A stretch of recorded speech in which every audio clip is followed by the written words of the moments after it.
Hey guys, welcome to Just Speak Radio. Today we're going to be finishing the book today. We're going to be trying to finish the Adventures of Huckleberry Finn today.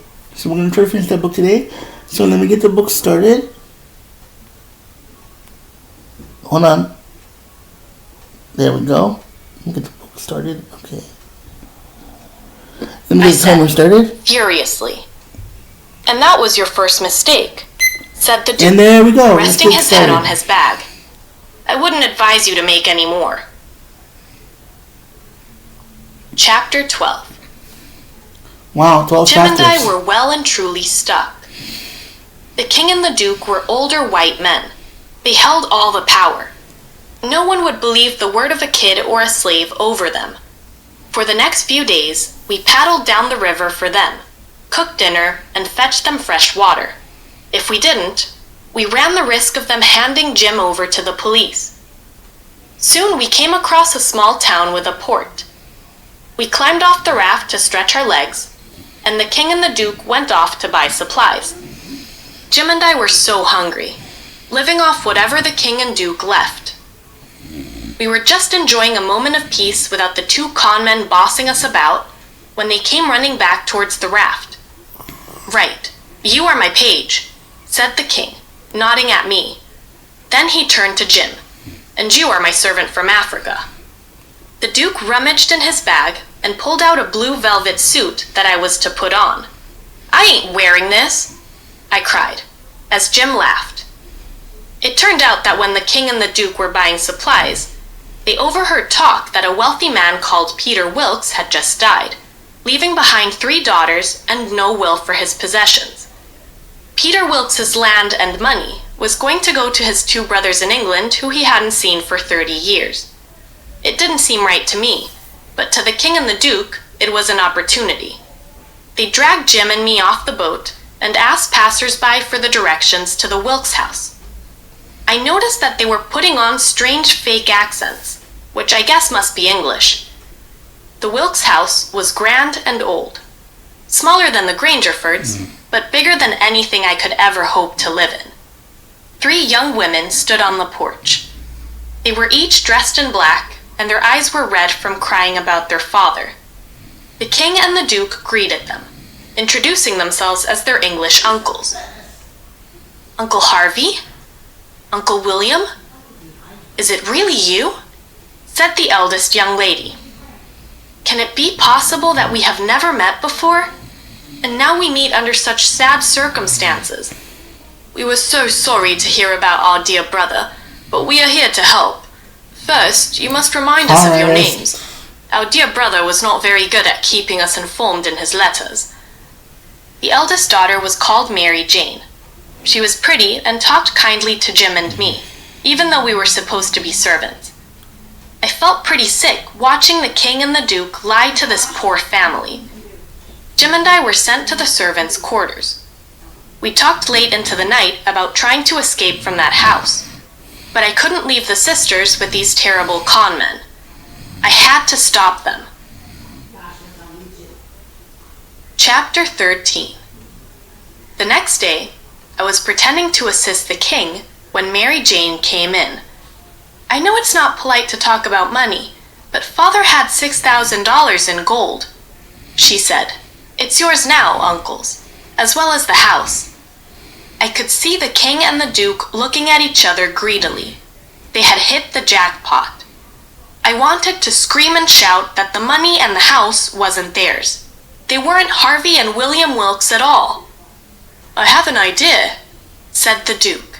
"We should sell the house. Then we can share what money we make for it. You and your sisters will never have to think of money again." "Yes," agreed the King, sharing a wink with the Duke. "Then you 3 girls can come and live in England with us." Mary Jane laughed and clapped her hands together in glee. England! How magical! She ran and threw her arms around the 2 impostors. "It's not right, Jim," I said. Jim was polishing the King's shoes with the least amount of effort he could put in. "They are going to sell this house, take the money, and leave those girls with nothing." Jim nodded. "It ain't right, but what are we going to do? If we tell on them, they might tell on us. We're stuck. I shook my head. There had to be a way. That night, I snuck into the king's room. He was snoring so loud, I could have tap danced on his head, and he still wouldn't have woken up. It took me a little while, but I found what I was looking for. Peter Wilkes's gold. The king had it in a little chest under his bed, and the glow seemed to warm my face as I opened it up. The money was mighty heavy, but I dragged the chest out of the room into the dark corridor. Now all I had to do was find somewhere to hide it. Somewhere the king and the duke would never think to look. I took it to Peter Wilkes's room. The daughters couldn't bear anyone sleeping in there, so the room stayed perfectly made up. I lugged the chest onto the bed and covered it with pillows, then ran as fast as I could. It felt as though my heart might burst right through my stupid velvet outfit. Chapter 14. The following day was the day of the house auction. The king and the duke were not wasting any time. They needed to sell the house and pocket as much money as they could before the real Harvey and William Wilkes showed up. I ditched my silly blue suit and searched through the house for Mary Jane. I found her in the parlor, mighty upset. "I'm so sorry, young man," she said, sniffing and wiping her eyes.